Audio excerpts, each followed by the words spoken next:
So let's get right into it. My co-founder said on stage yesterday that NFTs, as we know them today, will be worthless. And I wanted to get your responses to that. So Mark, let's start with you. So that NFTs are going to be worthless? As we know them today. Who said that?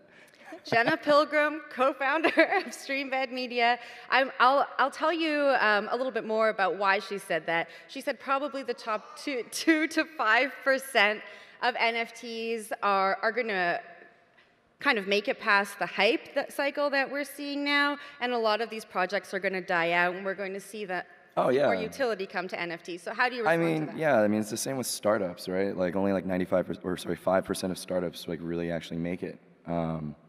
Money is, we've reinvented money, and money wants to find new ways to create community, create connection, create meaning for people. In the NFT space, I mean, NFTs are going to be, more than just digital art, digital communities, digital access. But yeah, I mean, it's true. Like 5% of them will make it, but this is all part of the experiment, right? Life itself needs to discover like what sticks with people, what communities, how people can best identify with this new relationship that we can have with money. So yeah, I mean, she's not wrong, but it's definitely, they're not all going to be worthless.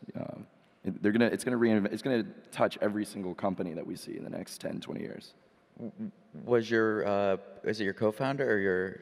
She's my co-founder. Yeah. Was it because NFTs aren't actually on the blockchain, like the images aren't being hosted on the blockchain? I think that's one issue that we can unpack now. I think a lot of people don't really understand, especially the people who are just getting into NFTs now, what they're actually owning when they get an NFT. And so, Matty, maybe you can talk us through that. What would you say to people who are getting into NFTs now? Yeah, like people have this belief that NFTs are like on this immutable blockchain. But if you're using a centralized service like OpenSea, they have the capacity to remove the image file that they're hosting on their own servers. And you can still own the token, but the visual representation of that token disappears from the face of the internet. And so imagine, if you will, like a dire situation where a web server goes down. The NFTs hosted on that web server theoretically disappear unless they're written into code on the blockchain. So maybe your co-founder was alluding to this fact that like we're not as decentralized nor as immutable in the current instantiation of NFTs as we're being led to believe. And do you think we'll achieve that decentralization anytime soon in the NFT space? As we get more and more mainstream, I feel like we're seeing more centralization. Yeah, I don't think we are going to go all the way decentralized in NFTs. But NFTs do provide tremendous amounts of utility, and they also create a bridge between digital and physical worlds that is a true paradigm shift. So I'm really bullish on the technology. I'm not so bullish on like the centralized marketplaces controlling whether or not your NFT can be seen in your wallet, and this idea that like most of these things are being flipped and are cash grabs. Yeah.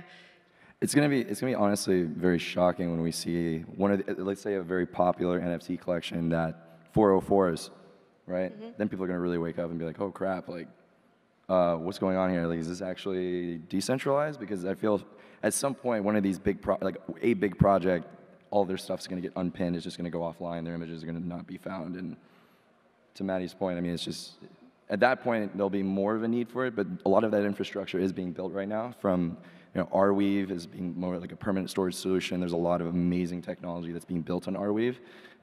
Coin Network specifically is doing some really cool stuff with making NFTs incredibly energy efficient across these different blockchains, utilizing Arweave's perma-storage network. So I think what comes out of the Arweave ecosystem is when we see more and more NFTs coming out of there, which is going to be starting more so now and going into the future, we're going to start seeing much more decentralized solutions that are incredibly energy efficient, incredibly fast, and even cheaper than using traditional centralized services. Silly idea for a DAO, and then I'm going to let you get to your thing. Noah's Ark DAO, where we save all the animal profile pictures. I love it. Just throwing that out there. Yes. I would add on to this too. Anybody getting into NFTs, a big thing we say is DYOR. So do your own research, look into these projects. So these NFT collections are similar to how companies work, and your NFT is now stock. and that token could get you access to other utility that's being added by that company if it's a good project. So Bored Apes, you get to the yacht party. Alien Friends, they created that whole project to make friends. I bought in, I'm down to make friends. Like, they keep adding more utility to these projects, so that's what's keeping the price up and giving people reason to hold on to the NFTs and decrease the supply so that cost will go up. And the community, if you band together, then you have the ability to figure out what that floor price is.